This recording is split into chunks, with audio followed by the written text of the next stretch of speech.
I'm Elaine. And I'm Rachel. And welcome to Legs Out. And Away We Go. This is the podcast where we tell you about Formula One our way. The races, the cars, the drivers. We are obsessed. And here's why you should be too. Hi, Rachel. Hello, Elaine. How are you today? I'm great. We had to literally cut ourselves off on our outline that we add. We're like, oh, let's, recap the race. We'll hit these things. We'll chat about this. This time we were both like, okay, take the computer away from my hands. I cannot write anymore. So buckle up, y'all. I will say I am simultaneously overhyped and exhausted. Yeah. Brain is going. It's going. Yes. It's going. I need a larger turbo for my brain because the amount that it's having to spin up to keep up with the beginning of this race. Yeah, we need more harvesting. We need more energy deployment. But here, okay, do we want me to rant right off the top? Yes! Let me just get this out of the way. Yes. We know everyone is having mixed feelings this season. I'm going up and down on a little mountaintop scape about where I am with my feelings. Spa is one of my absolute favorite circuits on the calendar. It just delivers every time you think, oh, maybe not. No, it delivers. It's incredible. The views, the racing, the history, it's spectacular. This weekend, while simultaneously really enjoying the race, and we're about to uncover a lot of things that were really enjoyable to watch, I am really frustrated with the fact that the algorithms are messing with my racing. And if you know me even a little bit, you know that that's something I'm already mad about in life. And so I do not like algorithms and AI being something I have to pay attention to while I'm watching a literal sporting triumph. It makes me very irritated. But I'm going to stop myself right there. I'm going to pin it because we have a summer break coming up where I can take us through what the heck, why all of a sudden AI has started to be a larger stumbling block in my brain as I think about F1, and also why you could just completely turn your brain off to that and not think about it. But unfortunately, that did not happen for me in Spa. Can we please? I would love to. I don't think we're going to be able to fully pin it. This is like a crack in a dam. A little duct tape, not going to cut it. Yeah. So yes, let's revisit it over the quote unquote summer break, which is 3 weeks long, which feels normal to us because this season has been weird. Right. Very jilting, stunted, chip chop. Yeah. So let's move right to our newsroom. First off, this is news to Rachel. I would just like to shout out that Rachel makes fabulous bracelets. Are you interested in buying merch from us? She had no idea I was going to do this. No, I'm wearing this very cute bracelet called Tires, Spice, and Everything Nice. Yeah. And also a nice little one that says Maxterclass. So listen up, y'all. If you're interested in us doing merch, if you want to buy cute little bracelets from us, please let us know. We will take that in mind. We're already thinking about what t-shirts we want to brand, which include Yes, Daddy Wolf. That should be the first one in my opinion. But also that, let us know. Thank you. Period. Moving on. Something a little bit sad. Yeah. From a really fun, whimsical thing to a very sobering thing. Yes. The Formula E team principal from Citroën, Cyril Blaise, has passed away at the age of 43. Yeah. Very young. They are not releasing the cause of death, which is their right. Everyone back the fuck off and just give a moment of, praise and silence for all of these people that work so hard for cars. Yeah. In the whole Formula series, people devote their life to this. So our thoughts are with his family, right, and all of his friends, the team. Yeah. Really a hard time. Awful. And my final segment, and that is, Rachel. Yeah. I owe you an apology. An apology? Yes. What for? As you so lovingly corrected me yesterday. You were wrong. Yeah, I was about to say, there was no politeness in the way I turned, whipped my head towards you on my couch and said, you were wrong. It was perfection.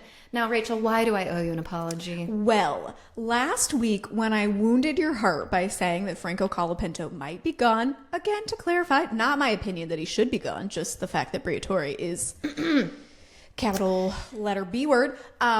He got a point. He did. He did. He I can't. Franco Colapinto did, in fact, Thank you. get a Within point. My apology to you, which I am forcing you to tell to me, must interject to say that you're also wrong. Such as the spa weekend. This is where we are. But last week when I wounded your heart a little bit, you said, you know what, who doesn't have a point? And you said Fernando Alonso does not have a point. And I'm going to be honest. As a Fernando Alonso fan, I've had to a little bit disassociate this season because it's been so hard. Yeah. And so I did not have the presence of mind to say, wait a hot damn second. He does in fact have a point. He got one in Monaco. And our friend Rosie, who hosts the Finish Line podcast, go over there and listen to her do some wonderful things, especially if you like MotoGP. She texted me and was like, wrong. Fernando Alonso does have a point. Yes. So, retroactively, haha.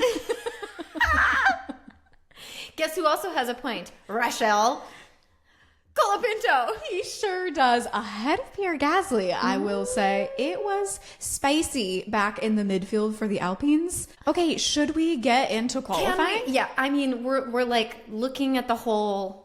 We just jump in. We have to jump in. We can't jump skirt right the into whole the Ardennes forest. Let's go. Les Ardennes. Ooh, I really love to hike in there. It would be actually ideal. Let me just put this out into the universe. Yes. I would love to do a hiking trip that doesn't require anybody to camp. I want hotels, but Yeah. I would like to hike in the Ardennes forest and then arrive for the spa weekend. Oh.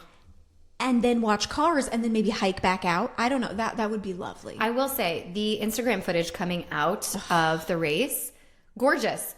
There was one, I wish I'd written it down. One person who happened to be at the race posted footage and said, no one tells you that when you come to Spa, you're actually also doing a hiking trip. Oof. And it was gorgeous footage of her hiking through trails. Wow. And a little bit, it's like, she said it's 80% hiking, 20% cars, something like that. Oh, that's ideal. Okay. I mean, it could, I guess if you don't choose one spot or you don't have a seat, you can choose to hike the trail.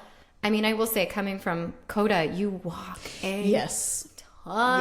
Not nearly as much fun.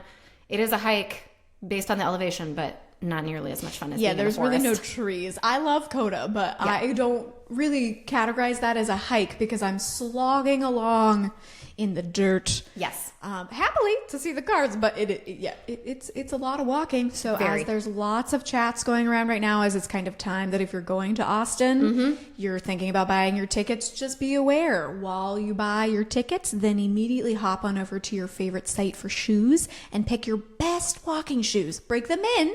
Don't wear your cowboy boots. And if you are going to wear your cowboy boots, maybe employ the dancer tactic of icing your feet in a bucket at the end of the night. Yes. Also, just our 2 cents. Do not be fooled. October is not cold. True. October is hot. It is the last push for Texas to be like, fuck you, winter. Not here. Pew, pew, dodge, dodge, dodge. 7th summer. It will be hot as hell. Just fair warning. Okay, let's do it. Qualifying. I can't stop. Won't stop. Running order. P1, Kimi Antonelli. Ooh. As we thought, or at least as I thought. P2 Max. P3 Lando. Yes. Holy cannoli. Lando was fucking fast. Yeah. Unfortunately, he did not get to actually start in P3 because he had taken a 10-place grid penalty for new components. This is a race that we often see that penalty being taken. I didn't look up the stats, but I feel like in my memory, just colloquially, the fact, why do we always choose to use that word? I cannot pronounce it. Anyways. So colloquial, Rachel. Max, I feel like always chooses this race as his like engine penalty where he takes a new one and then he just right on up to the front. Didn't happen this time, but it was a good race for him. But this is definitely strategy. Yeah, we'll get into it. All right. But this is definitely a place that if you know you're going to have to take some components, overtaking is available here. And so probably should have factored that in, knowing that Lando had already taken so many, like a frustrating amount of components throughout this season. This was not a bad choice for them to choose this circuit. However, it is so frustrating to know, great, I'm finally on the second row after some really futile attempts previously because my car will not cooperate. Yes. And then, just kidding, P13. I will say, at the very beginning of Q3, At the 8-minute mark, that man put up the fastest lap. And I was convinced this was the upgrade for them. Yeah. He was going to get it back. But again, because of that 10-place grid penalty, knock it down, he did not. He qualified P3 behind Max, forcing him down to P13. He did a good job, though. He did end up in the points, as we will talk about. But he's not the only one who took penalties. Right. Massive amounts of penalties. 30, in fact, for Isaac Hadjar. And because of that, he still has a really fast car, y'all. What does he do? Ultimate teammate. Ultimate, I scratch your back, you scratch mine. Actually, I scratch your back, you don't have to look at my back. Yeah, I was You're about to say, four-time I don't world feel like champion. there is any reciprocity there at all, but okay. Wait a minute, though. Wait a minute. If given the chance, he'll never get the chance. No. But if given the chance, I think Max would do it for Hadjar. Okay. I think he would. I think he's matured enough. It's not like Perez, where Perez is like, and we don't have to go back. I was like, only you would find this moment to be like, actually, Perez. But anyways, the toe that Hadjar executed the first time around looked beautiful. The second time around was apparently even more beautiful, but I think terrified literally everyone watching. Everyone, I hope everyone, I was screaming. Yeah. I don't know what anyone else was. I was screaming. Yeah. It looked like Hadjar wouldn't get out of the way fast enough. Running down that straight, all of a sudden, we see Max dart out from behind Hadjar and Hadjar scoot over a little bit at the same time. And it was like, go! And he did.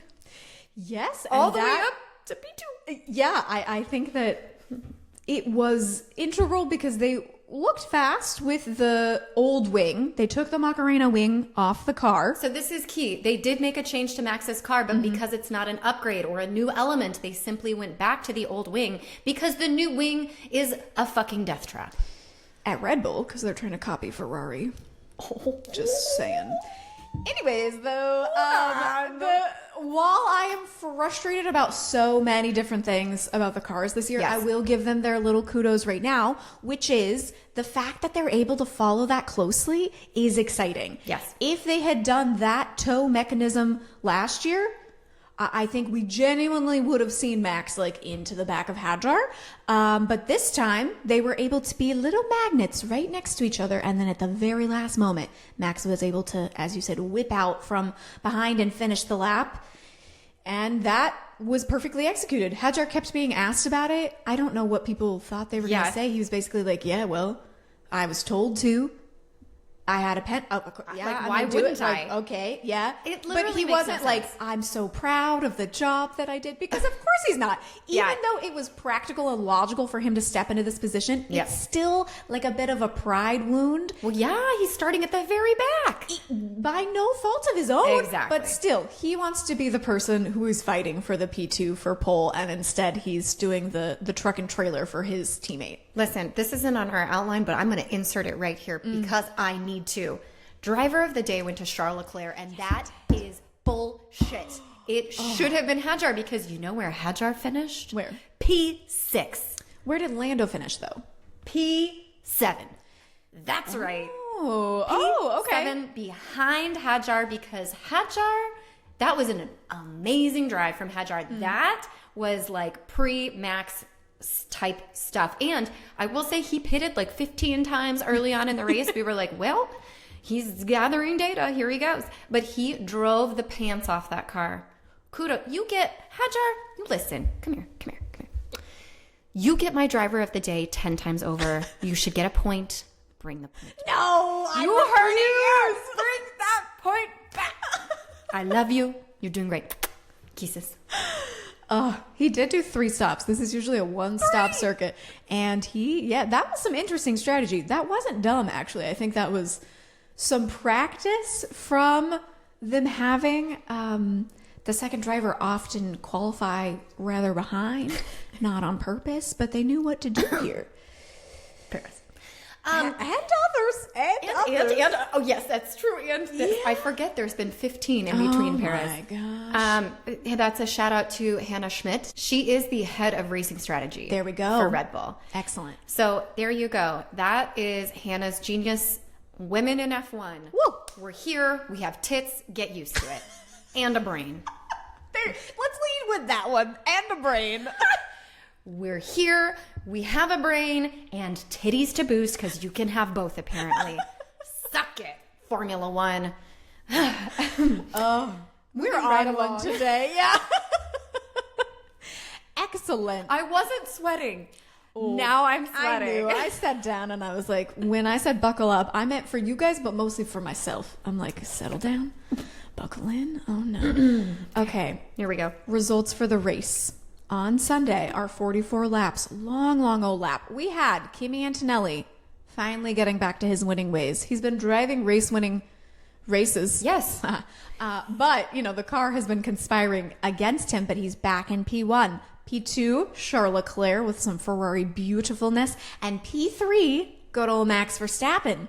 So, if you follow us on social media, you will notice that we immediately posted a graphic that said, this is our perfect podium. Because of something you said 2 weeks ago, in fact, where you were like, I'd like to shuffle it around, but that would have been perfect to have Kimi, Charles, and Max all on the podium. So I was like, great, this is the perfect caption that we both agree upon.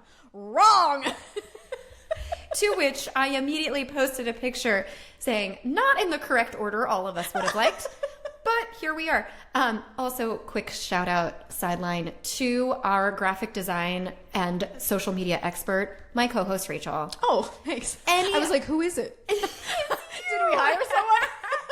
Anytime that you see us on social, 99.9% of the time, it's going to be Rachel. So show her some love, give her some likes. Yes. Excellent. Heart, tweet, retweet. Heart.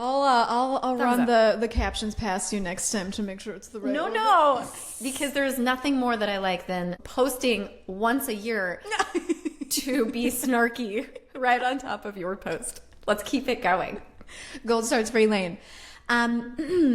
Before we get into the meat of this, because oh boy, is it meat, I want to shout out, we've already given Colapinto some flowers, but the end of the points, oh no, what did I say?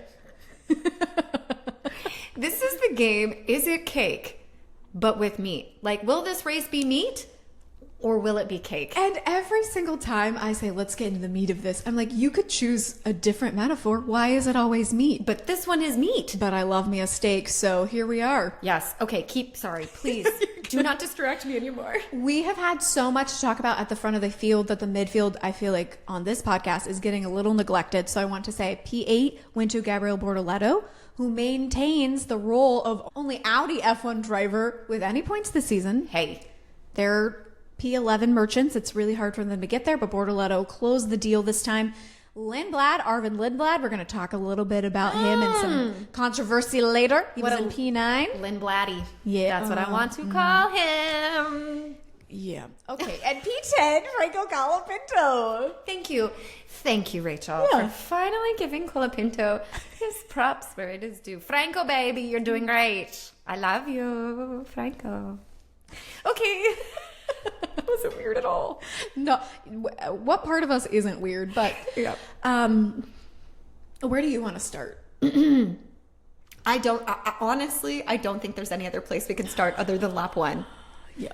I have this in our outline written, first lap shenanigans, alt title, deployment dilemmas, alt title, what the is Formula One in 2026, etc. Because I could have kept going, but I didn't. I said, cut yourself off, Rachel. Mm-hmm. From the beginning, when the lights went out, I looked at Rachel and we said the same thing, which is, why does everyone look so slow? Oh, yeah. It looked like the slowest start on Earth.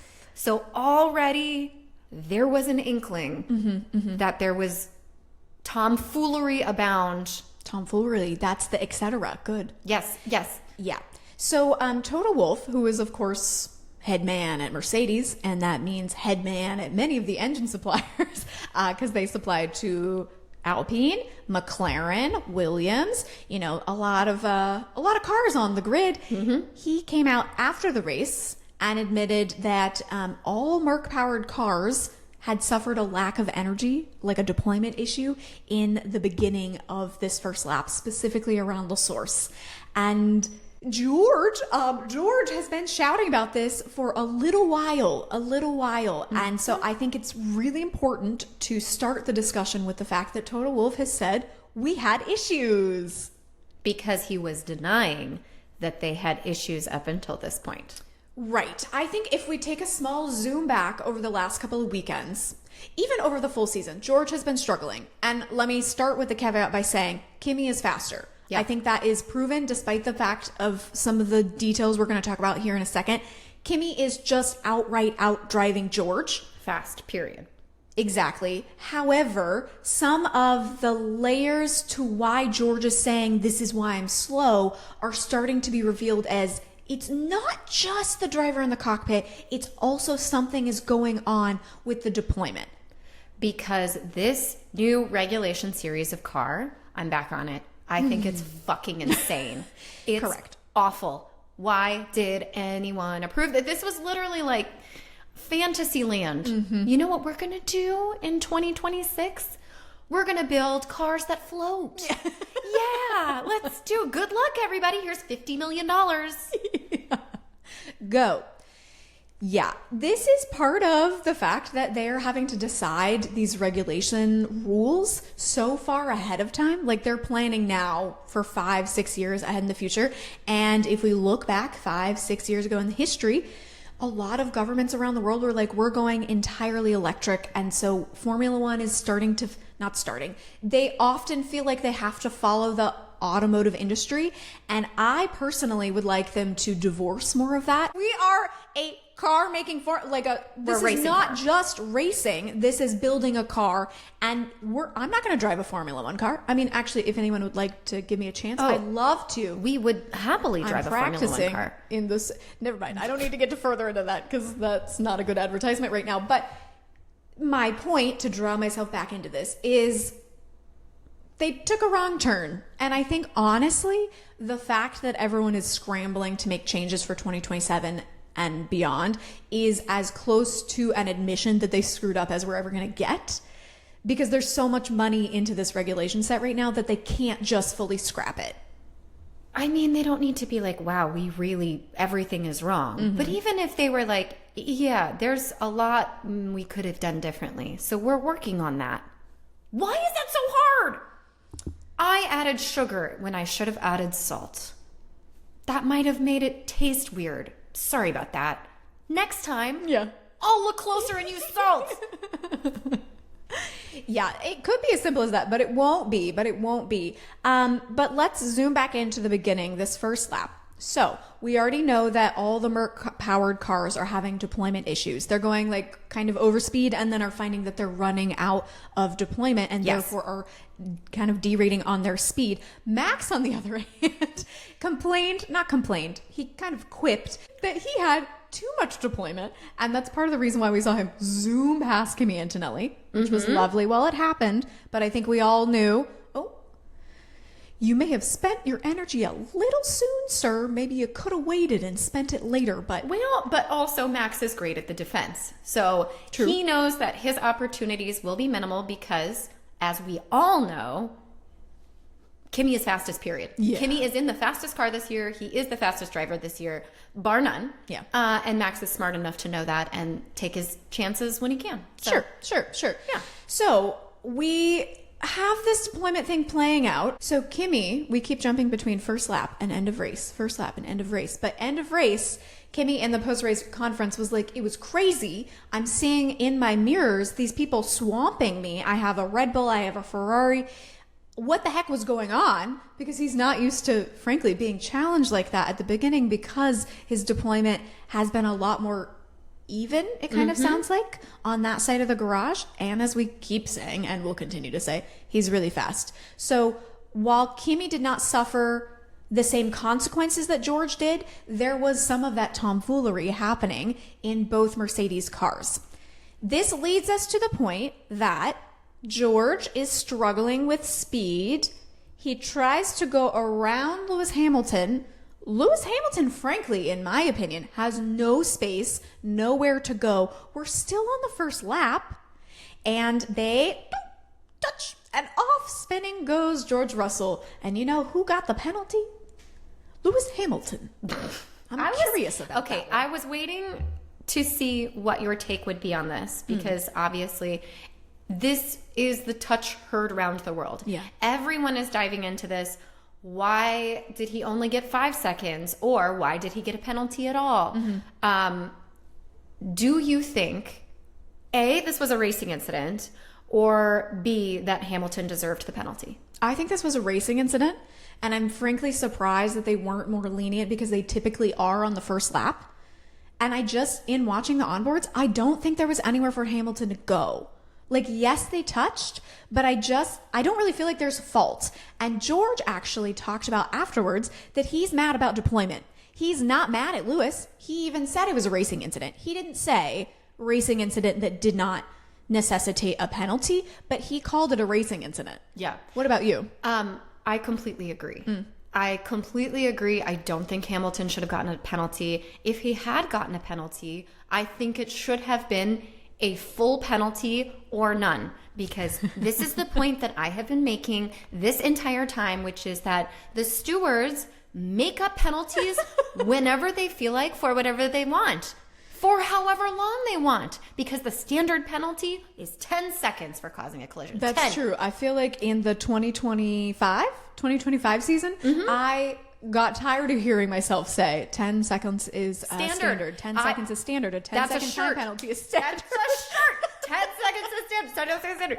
What about this 5 seconds? Yeah. And actually, you challenged me on that, and then I was like, oh, you know what? You're actually right. I don't understand why it was 5 seconds. I think generally you feel like if it's 5 seconds, why give it to them? Is that right?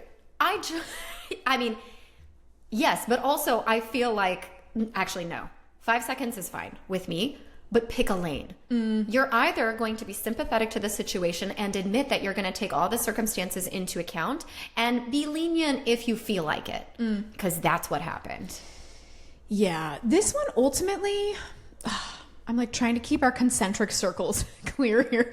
Ultimately, deployment was one headline for me, and not understanding the steward's reasoning was the second headline for me. I think that's the biggest headline that we can take away from this whole week, which is, what the fuck are the stewards on? Are they smoking? Well, it wouldn't be something a standard answer either, because the stewards were. But hold on, let's stay in deployment for just a second, and then Elaine will take the stewards to task. I'm going to take a deep breath before we dive in. Okay, actually, I really should probably have you read this out, because there's a lot of bleeping, but I'm just going to bleep myself. So, with George, we're staying in this race.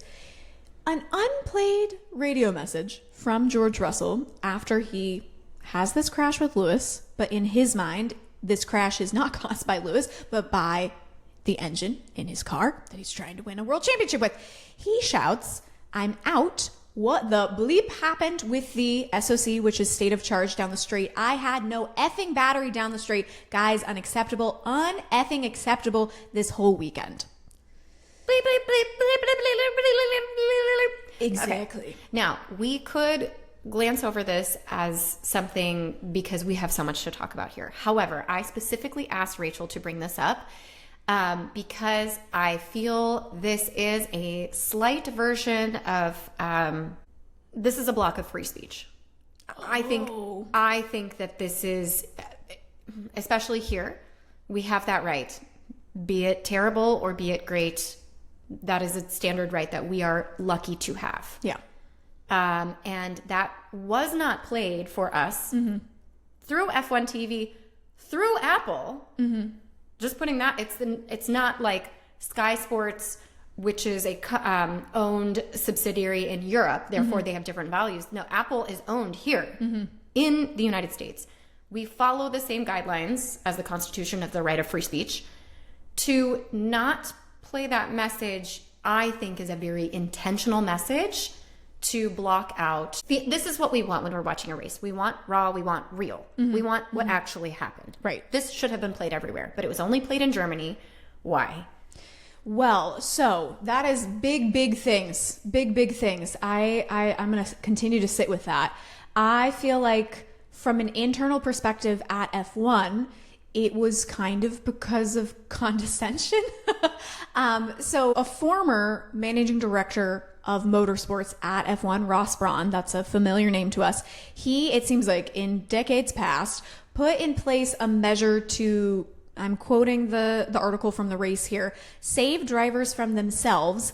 Any extremely angry messages and bad language broadcasts over team radio do get filtered out. Last year, F1's current director of broadcast and media, Dean Locke, explained that there was a duty to sometimes not broadcast radio messages at all if they feel like they would compromise the drivers. I'm going to pin that here because that's why I got a little testy. This is his quote here, Dean's. There is a responsibility. Is there something they may regret? We have to sort of protect them a little bit from that. So we have a function that we can deal with that. Mute it, bleep it occasionally. I don't really understand why we're dealing with protecting adult athletes from themselves. I completely understand a bit of reticence to put foul language on international broadcasts. That's an opinion I have personally. I don't personally like to cuss. That's like something that I understand people being reticent about. However, we often have radio messages put out. I know. Yet you ended up with me as your co-host. So sorry, everyone. You don't have to apologize to anyone. You make this very fun. Good. But we have plenty of radio messages that they do take that kind of middle ground where they type it out and they bleep things and they make sure that that language is not played for, as we've talked about, if the kids are listening or if, like, I don't know, there are many countries who take a different approach to language, both in the form of being completely okay with it, aka like the Netherlands, or being on the completely other side of things that it's like really taboo. Yeah. So I understand that while we have an American perspective on things, we're watching a sport that is international. And so we have to take all of those shades into that. What I take issue with is that I don't love this shaping of them like protecting the morality of the drivers or like choosing to be like, this may harm you. I'm not going to share your own words about a scenario that you experienced. That's bullshit. That is a thinly veiled gossamer web to basically say, we don't want to play it because it's defamatory to us, to our sport. It makes us look bad, so we're not going to play it. Oh, but it's to protect you. That's bullshit. And that's propaganda. And that's what they did. That's what they did when there were dictators involved that started world wars. Thankfully, we don't have to deal with that in F1, but it is not a thing that we like to see anywhere because we like to be able to say what we want. Wait a minute. Clearly, we do have to deal with it in F1. Well, I mean, in terms of like starting world wars. Oh, yeah. Well, generally. Let's hope. I don't know. The world's getting crazy, but I will go to war for Formula One. No, just kidding. Just kidding. Take it back. So, I think that's bullshit. Yeah, the irony is that I think that if you've been listening to the podcast, it's not a surprise that George Russell is not either of our top drivers. Correct. However, this weekend has actually swung my sentiment so much closer towards George Russell than like an entire 3 seasons of George Russell being kind or what, like him cussing and being angry and being raw and being understandably furious with this really trying situation actually endears me more to him. So that is the irony of them being like, we're not going to broadcast this because I want to protect you from yourself. That's bullshit. If they were protecting him from himself, they wouldn't have broadcast him if he had said, what an idiot. This is Lewis's fault, which they broadcast all of those statements of drivers making defamatory statements against another driver in qualifying when they think they're impeded. The drivers say terrible shit about each other when they're being impeded. But now if he's saying something against his team and they can't broadcast that, again, that's bullshit. You cannot pick and choose. Yeah. Well, it's literally there are 8 editors that are in the F1 like headquarters that it's literally their job to pick and choose what goes out. Because if we just heard, I know, and that's not what you're saying. Like you're saying, I know. It's not charcuterie. Just because you don't like salami doesn't mean other people don't like salami. Sure. Everyone loves salami. Everyone does love salami. That's true. You know what I actually really miss is Yuki Tsunoda's radio, because do you remember the gold radio message of what a salami cinema? That was perfect. What a salami. I want more of that. Can we get more Yuki, please? Oh, but no, we don't want, that's very defamatory against his salami. Let's not have him criticize his own penis on there. What? Like, God forbid. Okay, I think that we have rinsed and repeated on that one, have we not? So sorry.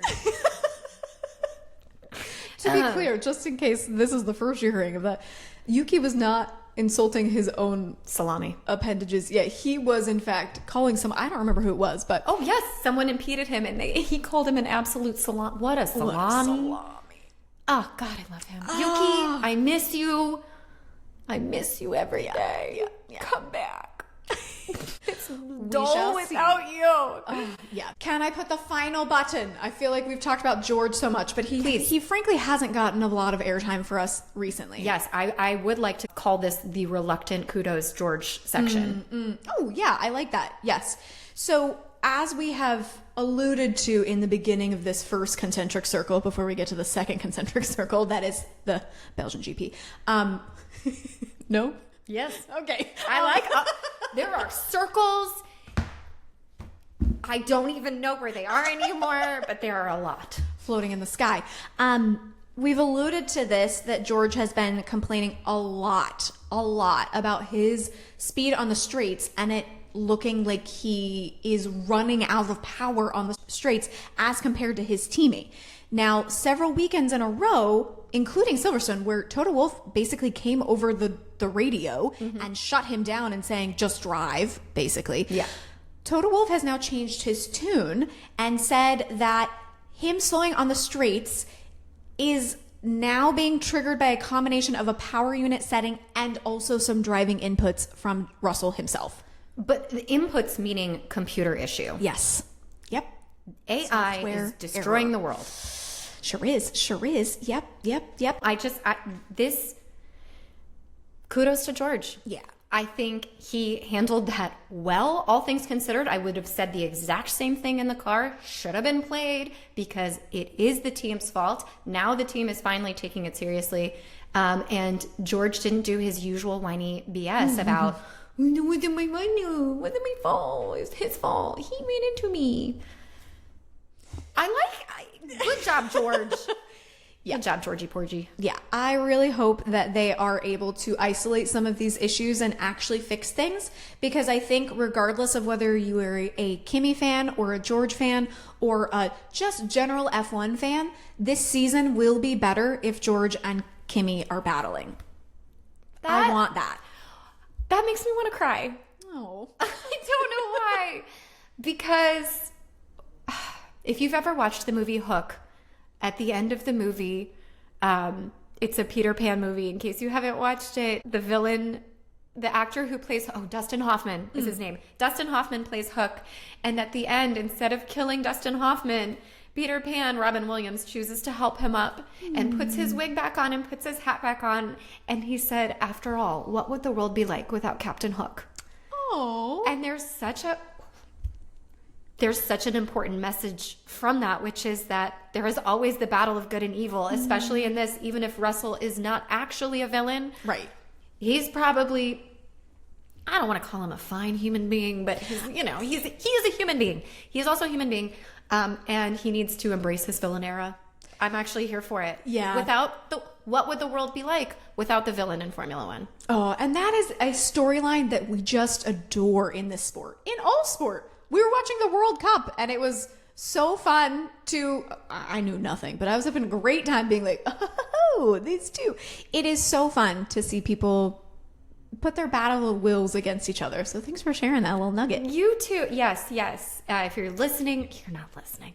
George, I'm not sorry for all the shit I've said about you, but the race would be far less interesting without you in it. Absolutely. So here's your kudos, George. No, hard one. Stay away from Max Verstappen. Get out of here. Now I need a tissue. You are nothing if not consistent. Thank you.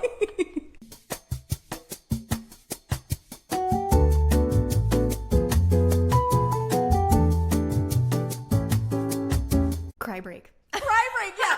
Okay. We have given George, his center stage moment. Yes. Let's now give the so many other things that happened in this race a good chat. Yes. Do we want to talk about the Ferrari getting a $30,000, euro fine for his unsafe release in the pit lane? I just would generally say I'm real glad that guy's okay. And it could have been a driver penalty. Yes. I don't actually know. I'd love to look up what the regulations say, but clearly you can pick and choose. And this is another moment that they picked and chose. And I'm okay with that in this instance. Did they feel that this was, did they feel bad for giving him a 5-second penalty at the beginning of the race? Because clearly that was a racing incident. So they were like, that's fine. The team can pay for this one. We'll put it on their bill. 30,000 euros. It's a fine. Yeah, don't worry. You know who also got a lovely penalty? Who? Esteban Ocon. Well, actually, Haas got a lovely penalty. Here we go. I can see your smile. For being 1 minute late to the driver's press conference. 60 seconds. Absolutely incensed, Elaine, because I saw this written and I said, oh, that's fine. And she nearly threw it's like if she could have swiped all of the equipment off of our table, she would have, y'all. I was already keyed up. Yeah. And then this, I as someone, let me be very honest. Here's honesty time. Okay. Here we go. I am usually 1 to 2 minutes late for just about everything in my life. This is just how I run. And do I think tardiness deserves 5,000 euros of a penalty, or can we be slightly humans about it? See, I actually did not click these together for your own experience, so I can see why you're ticked off. That's quite funny. Even regardless of my own, I think this is the most utter bullshit I've ever seen. Like, well, not, oh God, everything is utter bullshit today. Well, there were things that we liked. We'll get to those in a second. But I feel like I just have a larger capacity for like regulatory BS. And I feel like as someone who would be really fascinated to work within the schedule that Formula One and really any international broadcast and schedule has to take, I guess I understand why they're like, no, we have to hold a hard line on this because we got a race to get, y'all. And we got so many different people tuning in from a bajillion different areas of the world that I'm like, that's okay. That's okay. All right. Five minutes, I understand. 1 minute, that's how long it takes to sneeze. He sneezed and then he walked in. And what kind of sneezing are you doing, Elaine? I do 3 in a row. 3. Always. I know, but it's never happened in a full minute. We will time. Okay, here we go. We're going to time our sneezes. Legs out challenge. If you are listening and you would also like to time your sneezes, please do and let us know. How did we get here? Time your sneeze. Okay, we can move on now. Thank you. Do we want to pause for a moment in like happy positive land? Sure. Before we go to your of the stewards, I think that although Kimi has gotten lots of praise from us, yeah, I'd like to point out something that you turned to me and said yesterday. As we were watching Kimi chase down Charles, you turned to me and said, do you remember?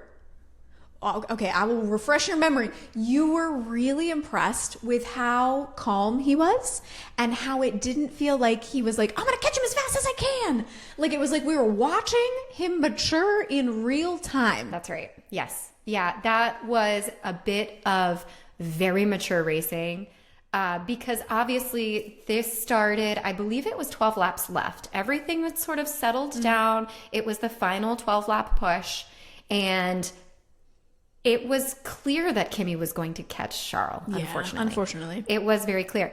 But the fact that he didn't go balls to the wall or let the pressure get into him, he does a very good job of, I see this quote from him all the time, I have nothing to lose. But he doesn't say that in like a, I'm going to be reckless way. I've got nothing to lose. So I'm just going to keep racing. I'm just going to keep pushing. That's the maturity that we want to see from Kimi Antonelli. That's what we want to see in a world driver champion. Right. This is the beginning of his heavily awarded career. Yeah. We could probably say it now. 2037 world driver champion Kimi Antonelli. I wouldn't go go that far. Maybe. I don't know. Well, maybe, yeah, who knows? It is frightening seeing how much continual improvement he makes on like a race weekend by race weekend basis. Yes, and we're giving him those kudos despite the car. He has the fastest car, obviously, but in spite of that, he is also a very good driver. Right. Okay, so I want to we are going to get to the Leclerc-Piastri incident, but I want to jump in here and talk about the fact that Max is no longer the one being very vocal. I mean, he was never the one being overtly vocal about... Yes, he was. I think people were saying this is challenging. This doesn't feel right. Max was the biggest, the loudest. He was definitely the loudest. He was the loudest. He's not the only one now. That's true. I want to read some of the press conferences from Oscar Piastri and Carlos Sainz, because he is no longer the only one being very vocal about how he feels about this new set of car. And now I am curious, are they going to get backlash for these comments? Are we going to see Juan Pablo Montoya telling them that they should just hang up their jacket and go home? Let's see. Okay, here. First one is from Oscar Piastri. When you've got qualifying grids decided by computers behaving or misbehaving, it's a pretty crap way of going racing. Yep. Check. Carlos Sainz. Whoever saw these simulations in 2022 and didn't look at it and say, how can we even accept that, needs to review what happened there, because it never should have happened. Right. Chef's kiss. You know what Max said now? I don't want to sit here and complain again because probably someone will shoot me outside the door. Which is such a Max way. It is such a Max way of being like, people are mad at me for voicing my opinion. I'm not the only one now, but people like, this is a threatening environment now. I don't think he's being serious, that he thinks he's had actual death threats. Right. But this is real. Like, people are being censored because they hate the cars. No. Dislike. Nope. Hard untweet. Nope. That was the word I was looking for all along. Censorship. These are censorship issues. Sure. So yeah, which I understand. It is, an industry and a company has their own. What's the word I'm looking for? Rights to protect, or interests. Sure, exactly. Interest. That's what I was looking for. But it still gets sticky. Okay. Wait. There are a lot of people who would say, you can't say anything negative about my business because you're working for my business. Then you lose all accountability. Well, yeah. Accountability is one of my favorite words, favorite themes. Look at those shoulders going. I'm so excited to fight. Oh, okay. Where do we want? Do you want to talk about the Charles versus Piastri segment? Yeah, and I think people are going to be surprised. Which way do you think I've a little bit spoiled it there, but I want to take a moment to have you guess. Which way do you think I'm going to land on this? Okay, so as I was driving here, I thought about this. I knew you would be practical. Okay. Because you're my hall monitor queen. Yes. And I love you for that. But I knew that you did not want to be on the side of... I think you did not want Charles to get a penalty, though you were thinking maybe he deserved it. I think he is entitled to have gotten a penalty. Whoa! I think that, frankly, he is a little surprised that he didn't get a penalty. Listening to him field the question in the post-race conference about that little interaction with Oscar Piastri, he was definitely trying to trod the line between not giving himself blame, because you shouldn't do that now because it's in the past and don't mess with your race, but then also not being like, yeah, it was fine, because I think truly he was like, a little bit. The stewards, let me pull up what they had to say about this. So in their reasoning, they talk about that while Piastri had achieved some overlap with the car number 16, that's Leclerc, his front axle was not ahead of Leclerc's, and reasoned that from their perspective, there was no realistic possibility of car number 81 completing the overtake from that position. To me, that sounds like they're treating a straight like a corner. Which is interesting because they're going into a corner where overtakes are always possible. Yeah, I truly don't think that Oscar Piastri at Spa-Francorchamps could have completed that overtake around the outside. Yeah. But I think he's entitled to the car's width that you're supposed to give someone trying to pass you on the straight. I agree with both of those. Oscar Piastri was fooling around. He was like, no, I'm gonna stick my toes right up here. Beep, boop, boop. Don't mind me. Gonna come in here, even though there's no way that I can make this. But you gotta leave me space. Well, but there's something too that if you know you're trying to pass a car that you don't have like a crazy overspeed on, a tactic in racing is to try to force an error. And so even if he didn't think he could make the pass, I don't think he was wrong to try and see what would happen. I completely agree with that. That's why we're in Formula One. You have to go for it. If you're going to go for it, you got to go for it. We just got done. The entirety of the world just got done watching 56 weeks of soccer. That's true. / football, depending on where you live. 2 races. Oh, 2 matches. I watched 2 matches. Yes. That shows how much maybe absorbed. 2.7. While I was in Scotland, I watched a lot, like kind of on the television. That tells you how seriously Rachel took it. Yep. And everything that we've learned over these past weeks is that it is the job of the soccer player to pull fouls and penalties. It's their job to make big floppies on the fields. And I hope that big does drama. not carry into Formula One, though. But there's always big drama in Formula One. Everybody's like, hey, you touched me. Hey. It's the crabs from Finding Nemo. Yes. Hey, that is what the drivers are. My bubble. Yeah.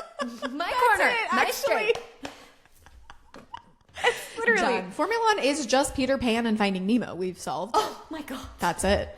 Beautiful. No other comparisons needed. Now I'll cry again. We can cry and also say, don't touch my bubble. That's don't touch my bubble. Done. Don't touch my bubble. All right. Beautiful. Do you have anything more to add about that? I don't. I'm excited to hear what you have to say. Well, I just, we talk a lot about MBS. In general. About the FIA and MBS, Mohammed bin Salem.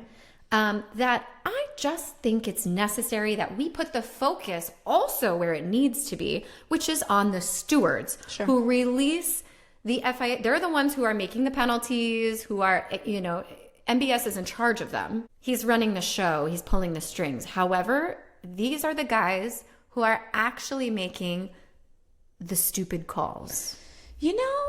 Something that just occurred to me is I want to look up the active stewards list for F1. I don't know if there are any women.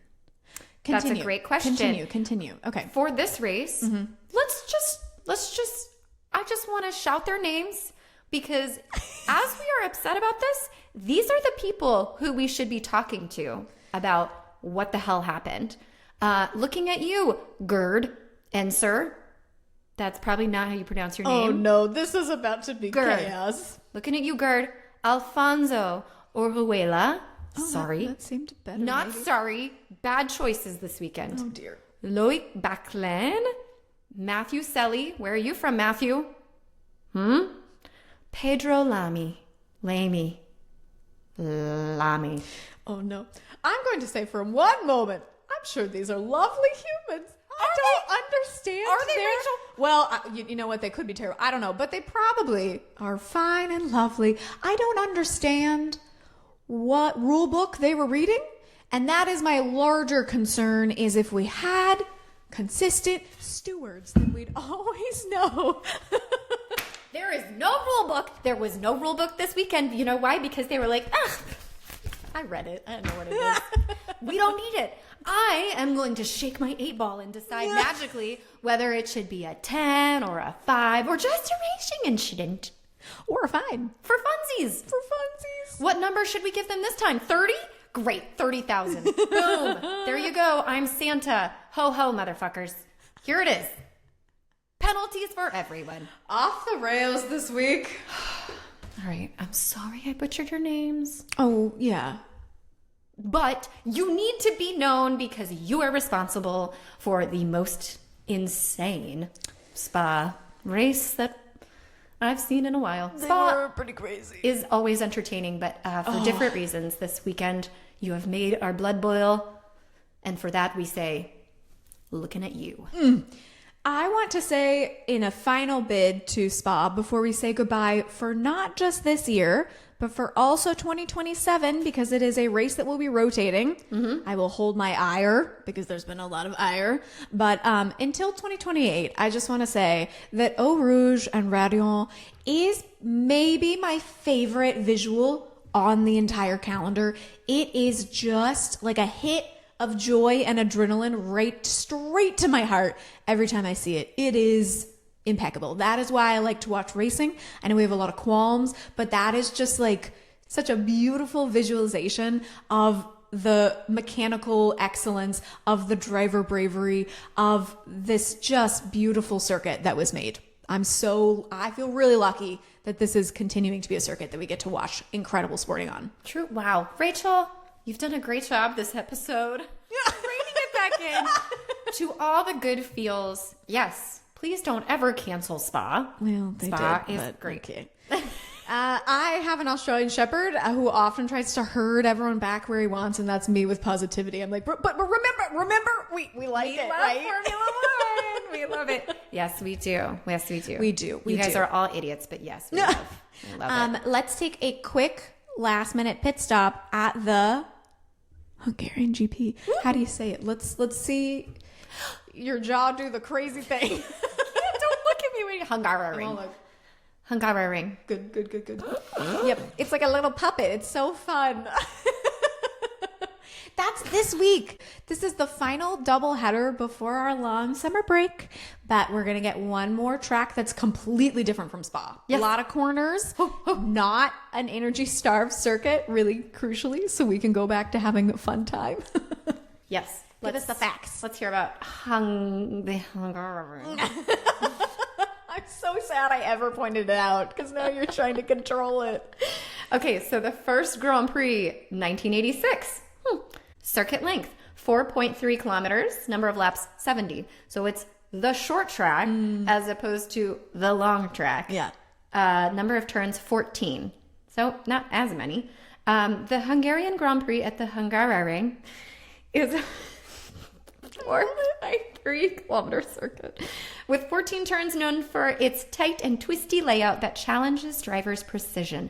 Overtaking is difficult. Womp womp. Making qualifying crucial. Yeah. The current lap record is 1 minute 16 seconds, 0.6, set by Lewis Hamilton in 2020. There we go. Okay, let's jump right into Spin the Field. Drum roll. Good. Let's see. It ticked right on over to Isaac. Okay, it was on Max for a second. Isaac. And I was like, here we are. I'm trying to pronounce their names correctly because I can't pronounce anything else correctly. Good job. Where on earth do you think he's going to finish at the Hungarian Grand Prix? Well, based on how excellent this upgrade package was. Sure. Obviously in the points, I'm going to put him... let's give him something exciting. Let's give him P4 or P5. Let's get him up there. What? Yeah, I'm going to get him up there. Let's Okay. get him up. Give him boosters. Just a little Boost push it up up. on the ladder. All Yep. right. Give it. I'm going to go the opposite direction, and I think he's going to be in P9. Yeah. I Still think in the that points. True, still in the points, but I think that one of the midfield folks is going to sneak by him and outperform a little bit.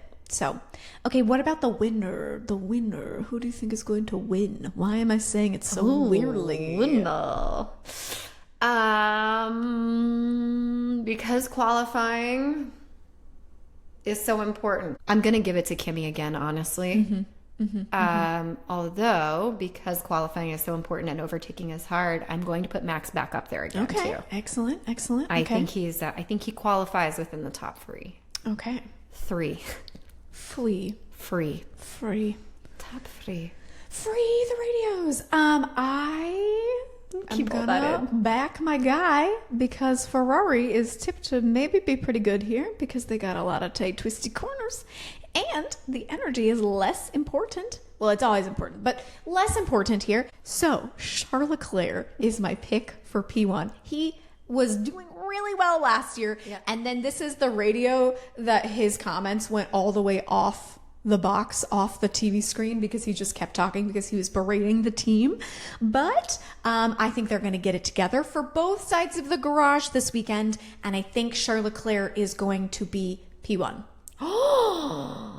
Bold.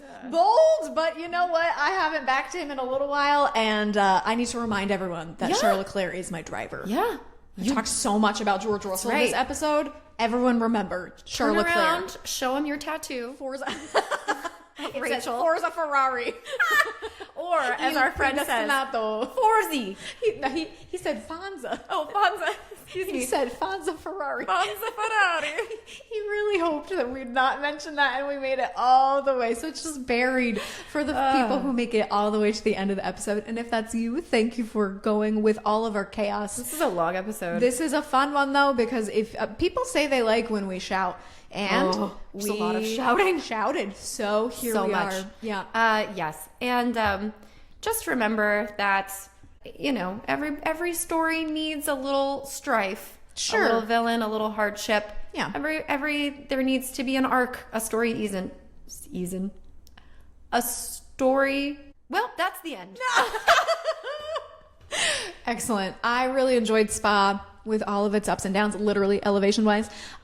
Join us next week. We will be breaking down the Hungarian Grand Prix. So let us know if there's anything you want to hear about from that race recap, and otherwise. Also on the summer break, yes, follow, rate, review, subscribe. Rachel lovingly informed me that we are also on video on Spotify. That's true, yes. That's how you watch us. Good job. Yeah. I didn't know. What I don't know won't kill me. Nope, sure won't. It will make me stronger. Okay, so with that, it's legs out, and away we go. We'll see you next time.